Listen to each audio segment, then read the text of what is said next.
আমিও পেয়ে গেলাম কন্টেন্ট মনিটাইজেশন টুলস। আলহামদুলিল্লাহ, সকালবেলা ঘুম থেকে উঠে দেখি ফেসবুক হচ্ছে আমাকে সারপ্রাইজ দিয়েছে। আসসালামু আলাইকুম এভরিওয়ান, কেমন আছেন সবাই? আমি আলহামদুলিল্লাহ ভালো আছি। কিছুদিন ধরে শুনছি যে সবাই কন্টেন্ট মনিটাইজেশন সেটআপটা পাচ্ছে। তো আমার আলহামদুলিল্লাহ পেজে আগে থেকে অ্যাড অন রিলস এবং ইনস্টিম্যাটের সেটআপ ছিল, স্টার সেটআপ ছিল।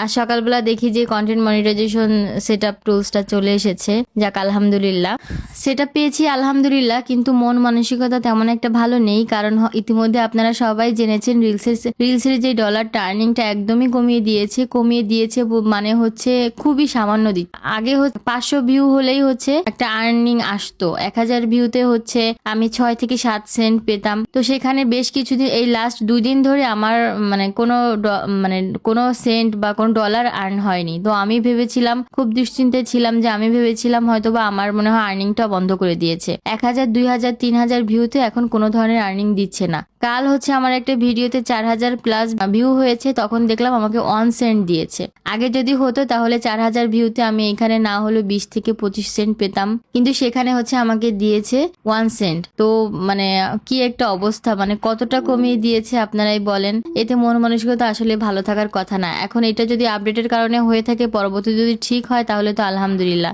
আর যদি ঠিক না হয় তাহলে কি বলবো আসলে। মানে এত কষ্ট করে কাজ করে বা সবসময় তো আর অনেক বেশি ভিউ হয় না। ফেসবুকই ভালো বলতে পারবে যে আসলে কি করতে চাচ্ছে আর কি করছে। আমি আসলে বুঝিও না, জানিও না। দেখা যাক সামনে কি হয়, তবে আশা করে আছি যে ভালো কিছু হবে ইনশাল্লাহ। সেটআপ যেহেতু অনেকেই দিচ্ছে, আপনারা যারা কাজ করছেন একটু মনোযোগ দিয়ে কাজ করেন, কাজে গ্যাপ দিয়েন না। ইনশাল্লাহ পেজে যদি কোনো ধরনের ইস্যু বা ভায়োলেশন না থাকে, ভাগ্য ভালো হলে সেটা পেয়ে যেতে পারেন। কারণ এই কন্টেন্ট মনিটাইজেশন টুলসটা মানে কোনো ক্রাইটেরিয়ার উপরে নির্ভর করে কিন্তু দিচ্ছে না, এটা এমনিতেই দিচ্ছে। নতুন পেজেও দিচ্ছে, পুরাতন পেজেও দিচ্ছে।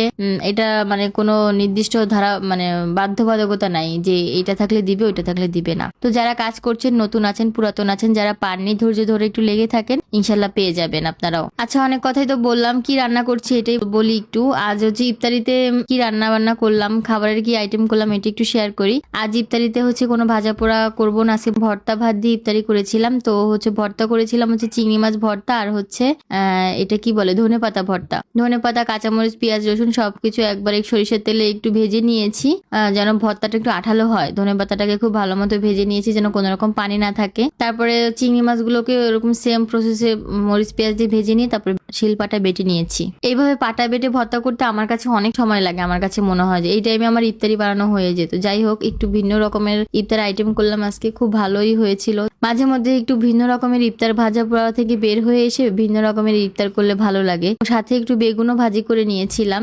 আজকে ইফতারিতে ছিল সাদা ভাত, চিংড়ি মাছ ভর্তা, ধনিয়া পাতা ভর্তা এবং ছিল বেগুন ভাজি। খুব সুন্দর ইফতার করেছিলাম আলহামদুলিল্লাহ। আজ এই পর্যন্ত, এতক্ষণ যারা সঙ্গে ছিলেন অনেক ধন্যবাদ। ভালো থাকবেন সবাই, আল্লাহ হাফেজ।